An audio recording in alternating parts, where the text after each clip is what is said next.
mu taimaka wa dukkan arewa da Najeriya da hadda wasu ƙasashe ba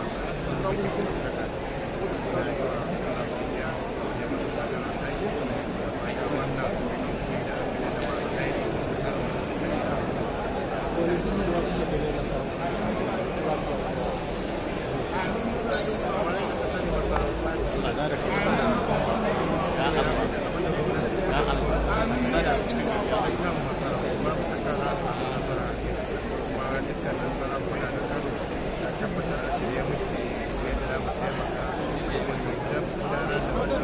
da sai ka jawo hankalin